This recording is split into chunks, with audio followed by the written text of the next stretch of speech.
Okay, so today's tutorial is going to be discussing how to install Ubuntu and Python on a virtual machine on a Mac OSX system so that we can eventually build an algorithmic trading research platform. So the first thing we want to do today is open up our browser, and what we're going to do is we're going to head to the Virtualbox website. Now, Virtualbox is owned by Oracle, but the Virtualbox itself is actually open source. So what I've done is I've selected the downloads link, and now I want to get the latest version of Virtualbox for Mac OSX hosts. So I'll go ahead and click that. It's now downloading. I'll wait a minute while it downloads, only 20 seconds or so to do so. So the next thing we need to start doing is to go ahead and open up ubuntu.com, because what we need is a virtual disk image which is going to be running on the Virtualbox system. So if I go ahead and select desktop, I can see the Get Ubuntu Now link, so let's click that. So I'm going to choose the latest version of Ubuntu. So it doesn't have the long-term support that version 12.04 does, but it does have slightly more up-to-date features. So I know that I've got a 64-bit architecture because I've got an iCore 5 processor. So I'll go ahead and start downloading that. Pay what you think it's worth. So you are able to choose a donation here, and I have already actually downloaded Virtualbox, so I'm going to go straight to the download. So you can see it downloading there. So while that's downloading, let's go ahead and install Virtualbox. So if I click on the package right there, it is going to open it for me. So as we're going to install Virtualbox, I'll explain a little bit about what else we're going to be putting on the system today. So we are mainly interested in adding a piece of software called Pandas, which is an open source data analysis and data wrangling library, as it's known. With this library, we're able to use a significant amount of features regarding time series analysis and data cleansing and getting hold of different data sources. So okay, Virtualbox is downloaded. So what I'm able to do now is double click this icon. This will start the installation. So let's continue with that. Okay, takes up 228 megs of disk space. Install. Okay, enter my password. Okay, so it's now installing. So as I was saying, so Pandas allows us to do lots of data analysis and what they would call data wrangling, which is essentially where you will be bringing in unclean data and then getting it into a state where we're able to carry out analysis on that data, essentially. Okay, so Virtualbox is now installed. So I should be able to go ahead and run that. There we go. Okay, so Virtualbox is now ready to go. So I have already actually previously downloaded Ubuntu, so I'm going to make use of that previous download, given that it's going to take quite some time. So the first thing we need to do when we open up Virtualbox is we need to create a new virtual disk. So if I click on New, it's asking me what type of operating system I want. Now we've just downloaded Ubuntu Linux, so I'll select Linux. It's defaulted to Ubuntu, but we're interested in Ubuntu 64-bit. So I'm going to name it something descriptive, Ubuntu 13.04 Algorithmic Trading Box. Okay, so then we continue.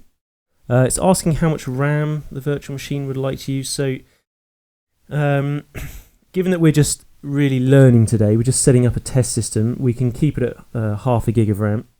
It's not a great deal of memory for doing any algorithmic trading, but it will serve our purposes for this test. So let's continue with that. So we actually need to create an entire bit of our hard disk where all this virtual machine is going to store its own files. So the default option here is to create a virtual hard drive and then allocate it 8 gigabytes of memory to storage. So let's go ahead and create that disk now. So please choose the type of file that you'd like to use. So we'd just like a standard Virtualbox disk image. We're not going to do anything fancy today. So let's click the VDI. Please choose whether the new file drive should grow as it is used or whether it should be allocated its fixed size straight away. So Again, because this is a test system and we're just learning, I'm going to create a dynamically allocated set of space, so it won't take up the full 8 gigs once we install it. Okay, so there we go. We can choose the hard disk size. I've given it this. I'm going to give it the same name as the actual Virtualbox image.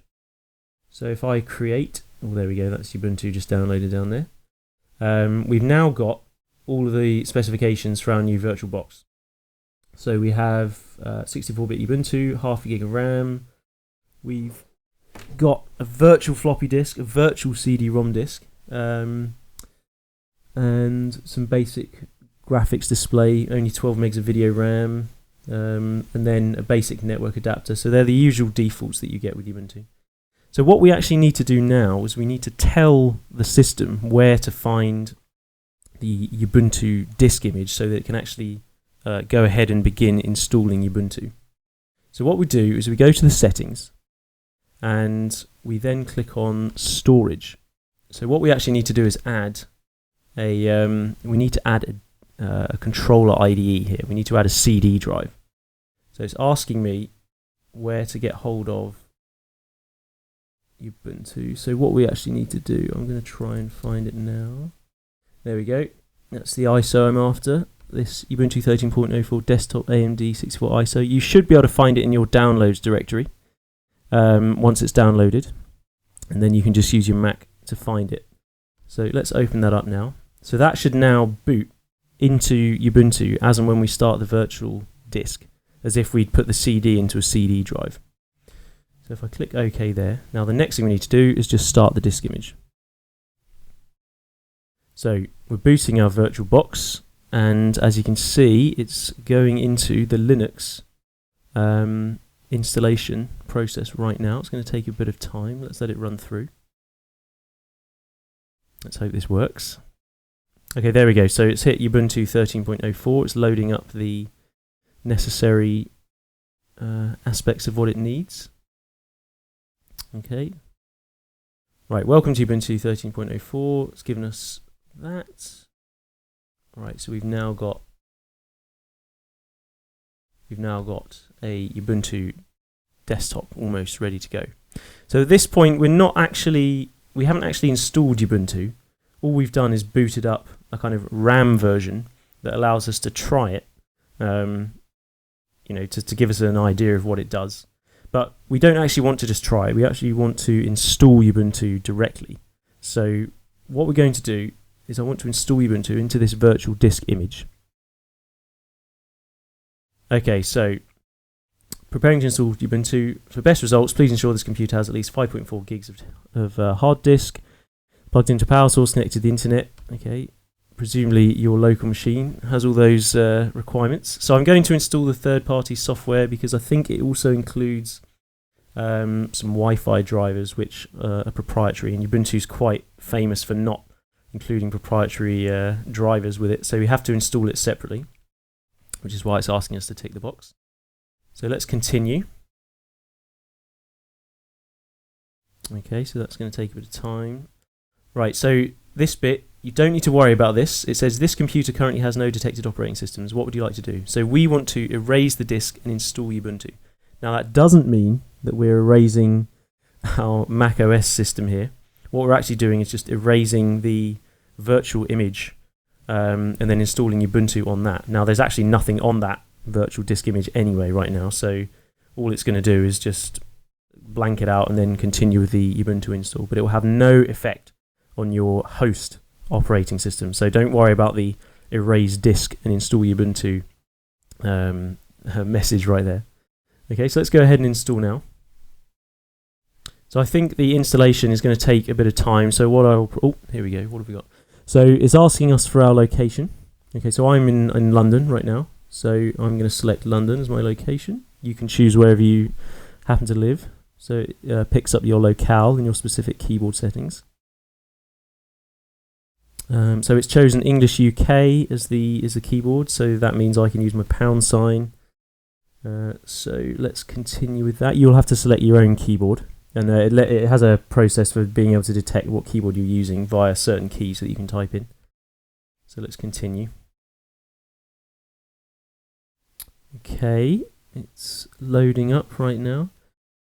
So as I said, I'll probably pause the video while it installs because it takes some time. Oh, here we go. There's more to do. So my name, Michael, pause. Pick a username. Your password.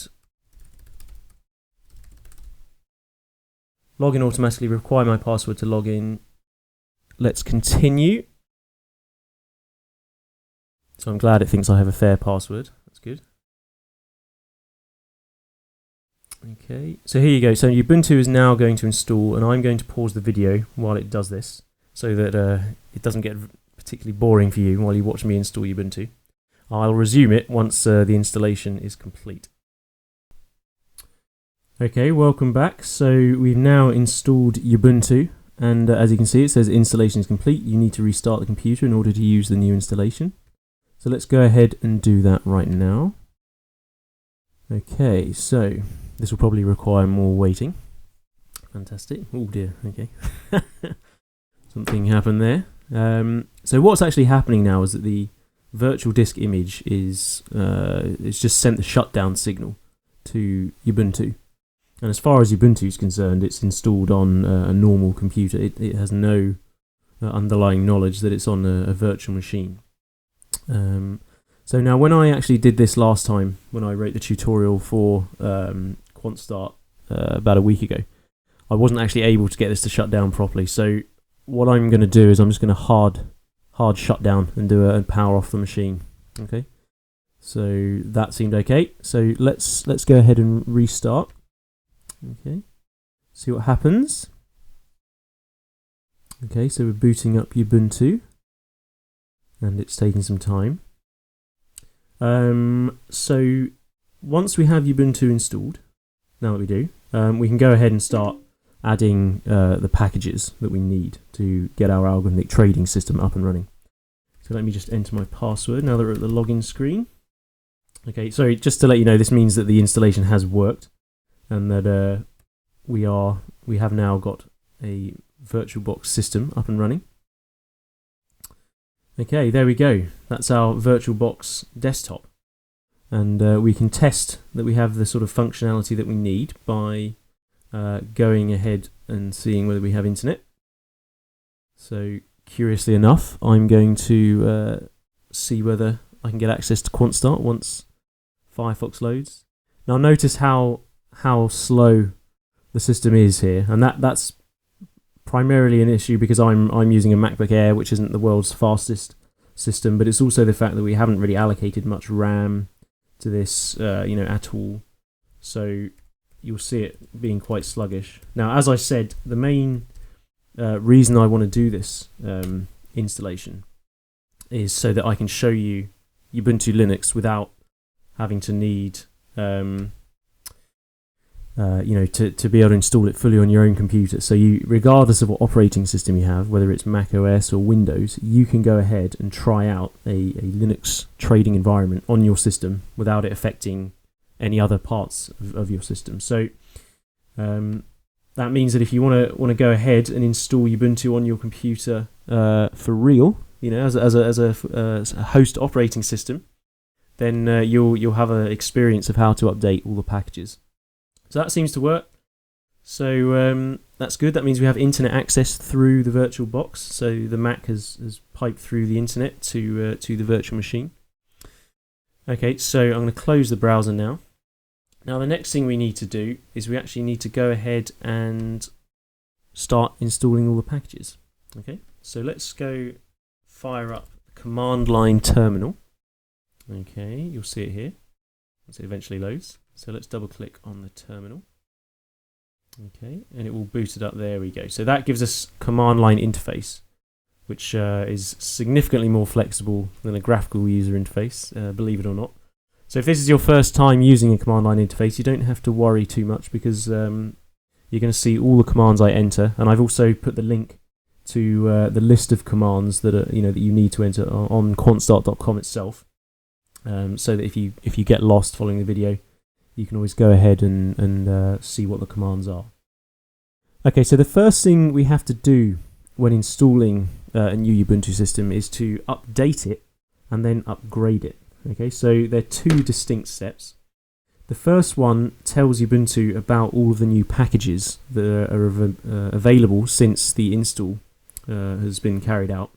And the second command, the upgrade, actually downloads and installs those packages. So there's going to be a lot of this today. We're going to be sort of downloading lots of packages and then configuring them.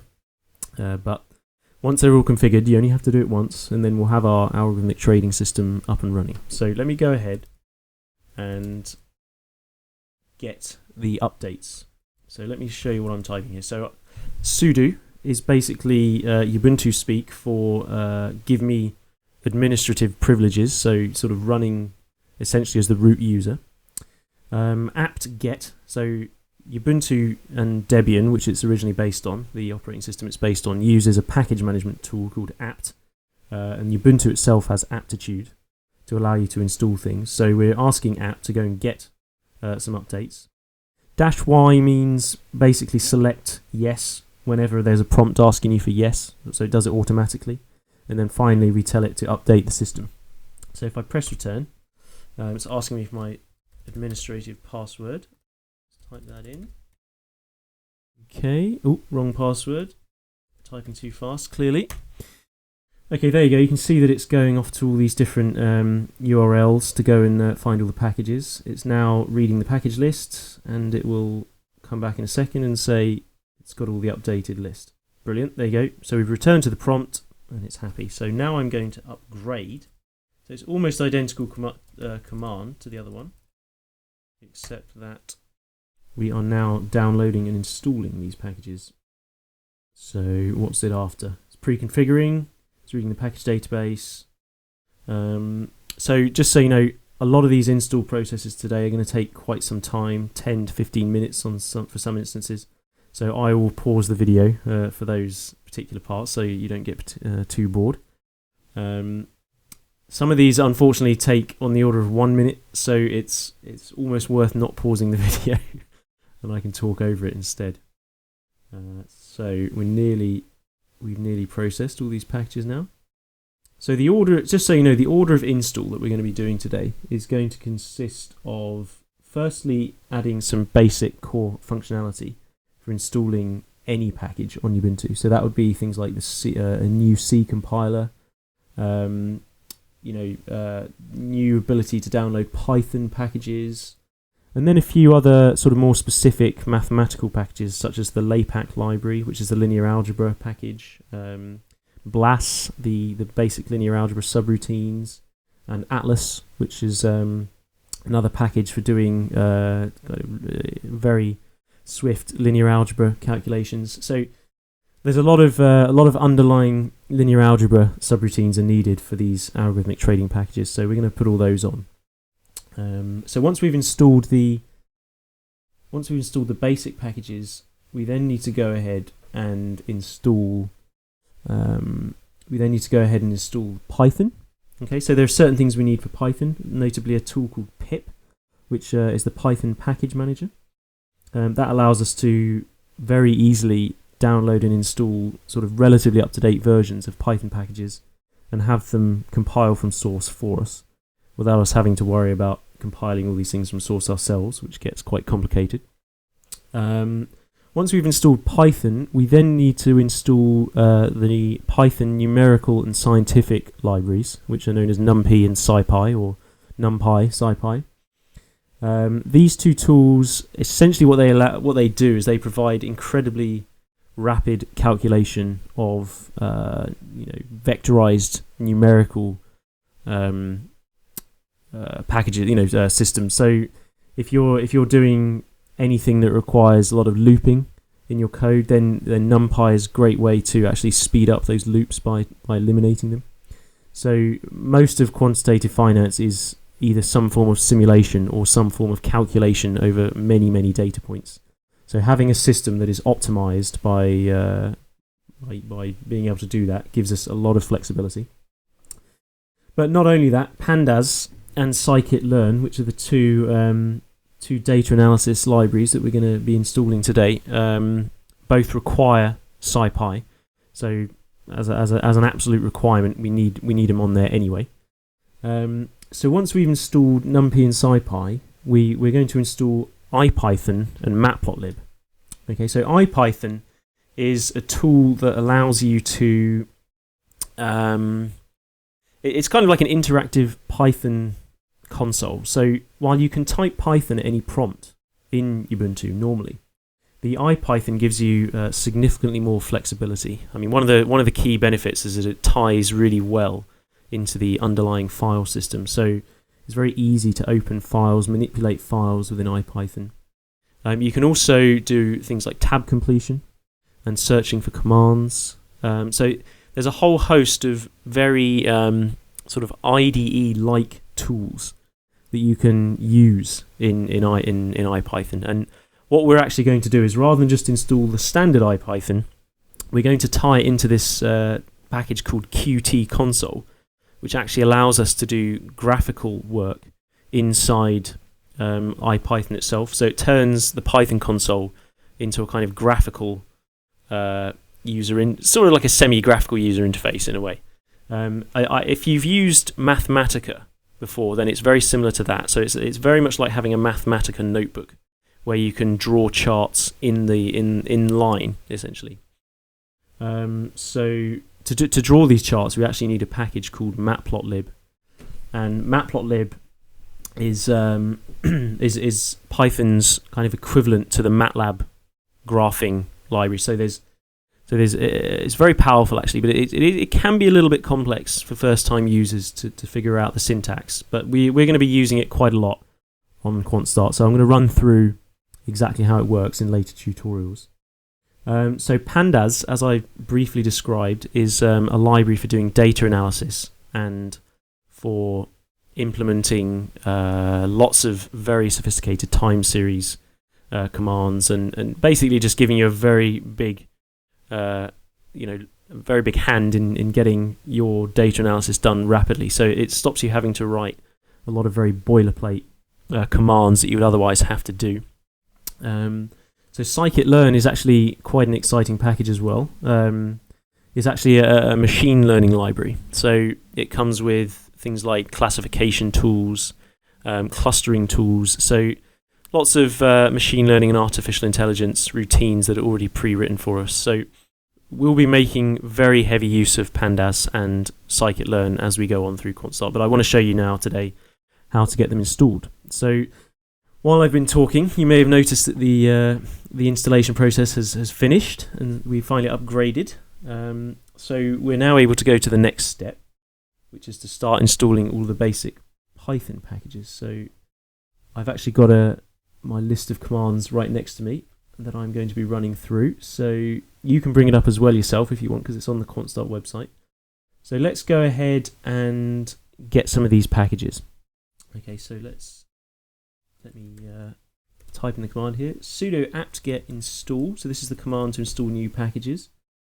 Python pip, Python dev. Just in case it doesn't come with it, Python 2.7 dev, because that's the version of Python that we're running. Build essential. I'll write them all out and then I'll explain what they all are. Lib dev. Just find the next one we need. And lib dev. Okay. So let's get them going. So Python pip, as I said, is the Python package installer library which we need. That helps us compile things from source. Python dev contains a lot of headers for doing anything involving compilation with Python, so it's just an absolute essential requirement, really. Python 2.7 dev, that's stuff that's specific to Python 2.7, which is the version of Python that gets installed with Ubuntu 13.04.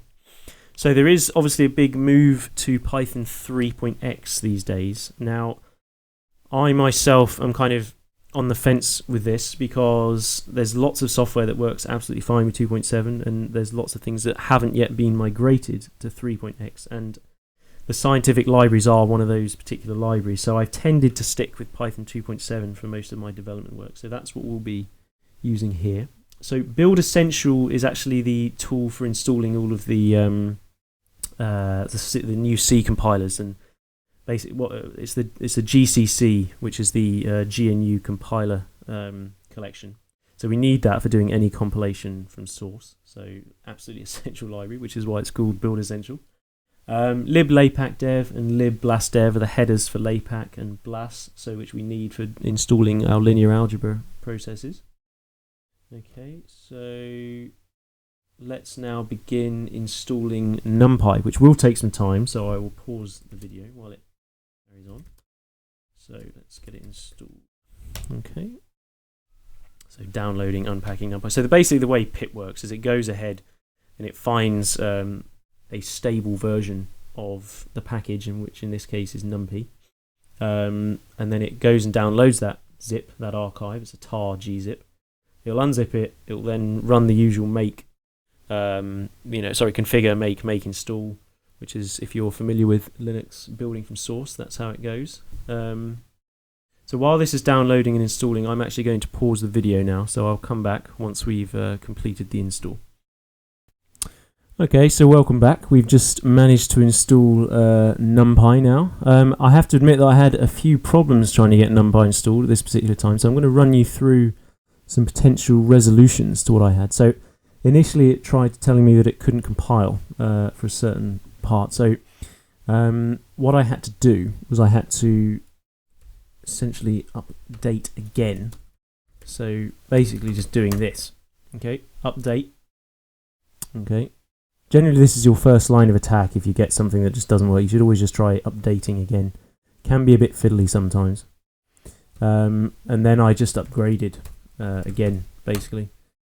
Now that fixed one of the problems, but I then had another problem. So I typed this command. I typed sudo apt-get upgrade build essential and GCC. That then, despite the fact that it did nothing, it actually seemed to fix the problem, funnily enough. So after that, I was able to finally type sudo pip install NumPy, and it finally installed. So with the NumPy package now on there, what we want to do is actually test that it works. So one of the quickest ways to have a very basic test is to open up the Python prompt. I've just typed Python there. So we first of all do a very basic test, which is just import NumPy to see if it's even installed. It says it is. We're now going to test some very basic functionality. So from the NumPy libraries, I'm going to import the mean function, and I mean mean as in mean average.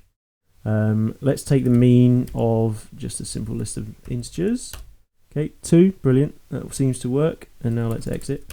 So that's not the world's most comprehensive test that NumPy is installed. I mean, the way you'd really want to test it is to actually run through the unit tests that NumPy downloads. That takes some time, and for a production system, that is what you do to make absolutely sure that your program is installed correctly. So we won't run through that today, but perhaps in a later tutorial we'll have a look at how to assess unit tests of these packages. So what we're now intending to do is install SciPy. So I'm going to install the basic packages that we need for that. Okay, so we have Lib Atlas now. So Atlas again is part of the linear algebra kind of ecosystem. And another thing that we need to install is actually a Fortran compiler, because certain parts of SciPy actually need a Fortran compiler to work. On an unrelated note, I've had quite a bit of trouble trying to get SciPy working on my own Mac OS system natively because of this Fortran issue, but that's a story for another day. So we're now going to install these packages. It's asking me, do I want to install them? Yes, I do. 84 megabytes of disk space for these packages. Let's see it go ahead and install. So once we have these packages installed, we can then go ahead and install SciPy. Now SciPy does take a substantial amount of time to compile, especially on something as slow as a virtual machine running on my Mac Air here. So we will definitely go and grab a coffee while that is being installed. Okay, so we've got Lib Atlas now and Fortran, GNU Fortran installed. So let's go ahead and install SciPy. Let's see what happens. Unable to let. Oh, dearie me, that's not what I meant. I didn't mean install. I meant sudo. I meant pip. So I want to pip install SciPy, not install it. So the difference between installing with pip and apt-getting is that Aptitude uses the native Ubuntu package management system to download SciPy. So there'd be a pre-built binary for SciPy all ready to go. Whereas if I use pip to install it, what's actually happening is pip is downloading the latest stable version from the Python package repository and then installing it that way. So they are fundamentally two different ways of installing. Now we're going to use pip because it's more Pythonic in that sense. It's closer to what we have in mind. It will almost certainly have a later version than the Ubuntu, because Ubuntu binaries are frozen when they first start, and so you tend to end up with while it's very stable, quite an older version. So let's go ahead and install SciPy. It's version 0.12.1.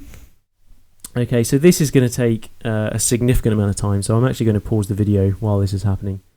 And just to let you know, after that we're going to check that SciPy works, and then we're going to go ahead and install all of the tools for Matplotlib and Scikit-learn and Pandas. And then finally we'll go ahead and install IPython and IPython Qt console to give us a full algorithmic trading setup.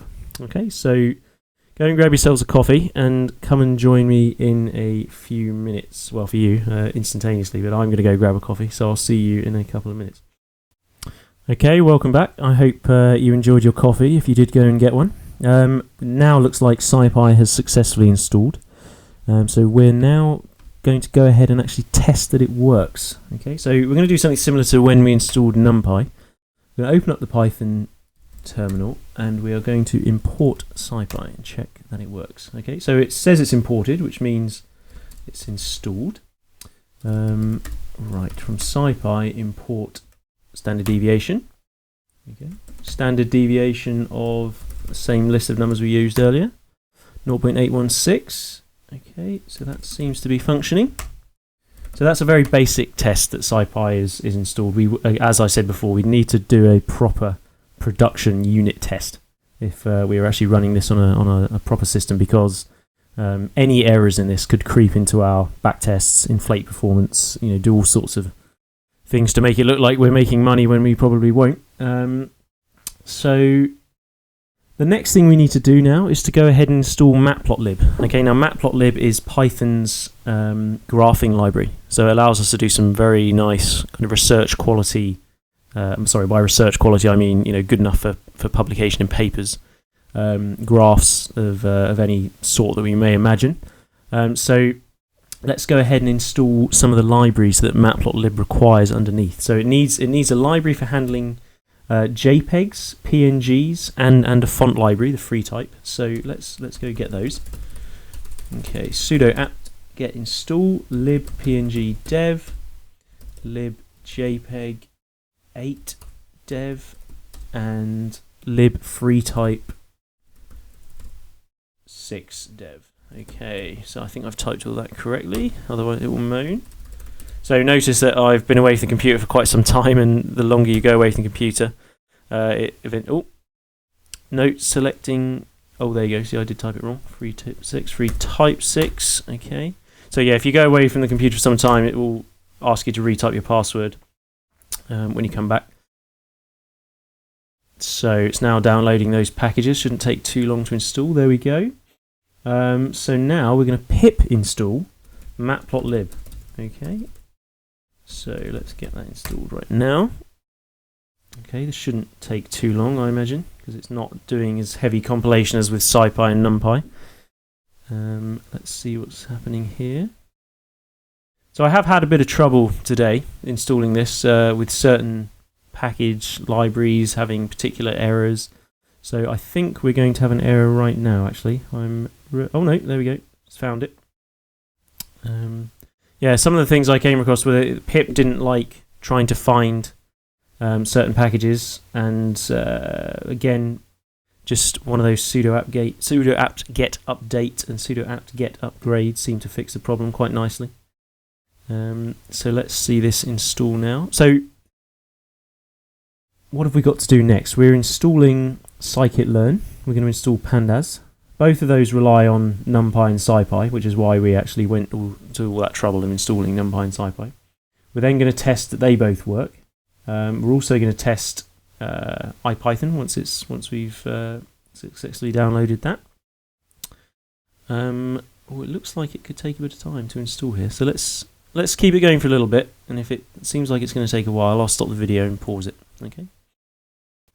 So it turns out that it did take some time to install, so I did pause the video in the end. So welcome back. We've now installed Matplotlib successfully. So we're going to go ahead and just install Scikit-learn and Pandas right now. So we can continue by performing a similar scenario. Okay. Right. There we go. We're installing Scikit-learn now. So as I said before, Scikit-learn is the machine learning library. So that's tools like support vector machines, k-means, clustering. So all of the algorithms that allow you to to do sort of statistical data analysis, really, which is something we're going to make quite heavy use of going forward. So I think once again that it's going to take some time to install. So I'm going to pause the video now and come back when it's finished. Okay, so we've now installed Scikit-learn, so let's go ahead and do the same thing for Pandas. So sudo pip install Pandas. Okay, this will once again probably take some time, so I will pause it. Let's just have a quick peek. Is it going to take some time? Probably yes. Okay. So, welcome back. I just wanted to let you know that basically when I tried to install Pandas, it kept failing on the build. So after doing a bit of Googling, I managed to find out that it looks like there wasn't enough memory on the virtual instance for us to actually go ahead and build Pandas, and it's probably what's been plaguing some of the other errors I've been having. So what we're going to go and do is we're going to open up VirtualBox again. So I've closed the actual, I've closed it down now. I basically shut off the system. So I want to go back to settings, and then I want to go to system, and I want to give us a gigabyte of RAM. There we go. So that should probably fix the issue. So let's try that. So let's go ahead and restart the instance again. And we can just continue from where we left off because basically it will have saved it all to the disk. It's still installing after all. So let's go ahead and try installing Pandas again once I've logged in. Okay. So we need to open up the terminal just as before. Oh, there we go. It seems to be running a little bit quicker this time, probably because of the extra RAM. Probably should have given it a gigabyte in the first place. So let's go ahead. Terminal. Okay, eventually it will load. Right, here we go. So let's try again. Sudo pip install Pandas. Right. Let's see if this now fixes the error. Right, this time it looks like it's finally installed. So we've now installed Scikit-learn and Pandas, and I want to basically check that both of them have installed successfully. So we're going to go back into the Python terminal. So let's try getting Scikit-learn working first. Okay. Alright, so that's imported some data. So this I've basically taken directly from the tutorial on Scikit-learn website, just to see if it actually works. Okay, good. So it's loaded in the iris dataset. Okay, so that now has shown us that Scikit-learn is at least installed. So let's do the same with Pandas. Let's import a data frame, which is Pandas' main worker object. Okay, I'm just going to create an empty data frame and basically check that. Oh, not PDF, PD. Brilliant. Okay. We have had a deprecation warning. Okay, so that's interesting, but the rest of it does seem to have worked. Okay, so let's exit. Alright, so the next step is to install IPython. So let's go ahead and install that. Sorry that this tutorial's been a bit of a stop and start with all these downloads and installs, but unfortunately that's the way it is when we're configuring a system. There we go, IPython's installed. So let's carry on. So now we need to install a big library known as Qt. So this is actually a graphical user interface library. It's actually necessary for Qt console, which will allow us to inline all our graphics into IPython. So let's go ahead and install the different libqt libraries that we need. Okay, libqt for core, libqt for GUI, and libqt for dev. Right, let's get them installed. So notice that we're actually installing them now. We're not using pip this time. That's because they are packages directly we're getting from Ubuntu. Okay, so hopefully that won't take too long, but if it starts to do so, I'll pause the video. It's usually very quick to install packages directly from Ubuntu because they're already pre-compiled. There's no source needing to be carried out. No source compilation needing to be carried out. So once we've got these packages, oh there they go, they've installed, we need to install a couple of additional packages that are necessary for IPython. So that will be libzmq and then pyzmq and then pigments, and these are necessary for the IPython console to run. So let's just go ahead and get those. Okay, so first of all we're installing libzmq, which means we're putting it directly from Ubuntu itself. Okay, and then we're going to pip install pyzmq and pigments. Okay, so let's do the latter two. Sudo pip install pyzmq. Okay, so that's going to find the pyzmq package. That should probably be quite quick. As before, if it starts taking some time, I'll pause the video, but I think it's going to be relatively fast. So yeah, the reason we're installing these packages is so that we can inline graphics into IPython. So that was quick, installing pyzmq. So let's install pigments. That should hopefully be quite quick as well. Notice how much faster things are going now that I've upped the memory to 1 GB. There was probably a lot of slowdown due to low memory.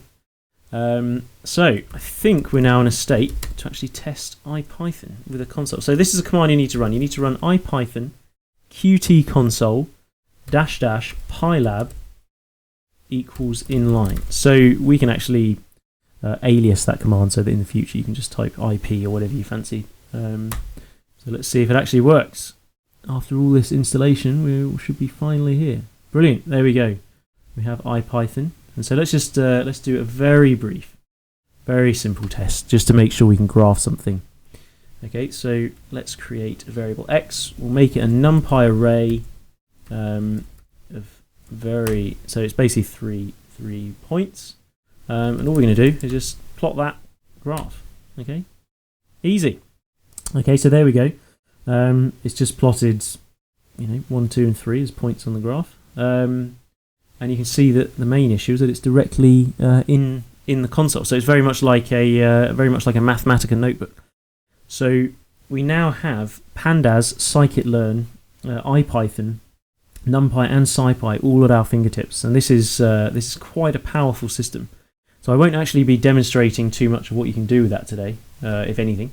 I just really wanted to show you how to get it all installed. So that is basically the conclusion of the tutorial.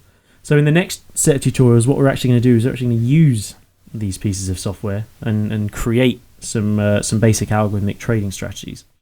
Okay, so I hope that's helped. And if you have any questions about the tutorial, then put them in the YouTube comments below the video, or send me an email to mike@quanstart.com, and I'll try and get back to you as soon as I can. Okay, thanks for watching.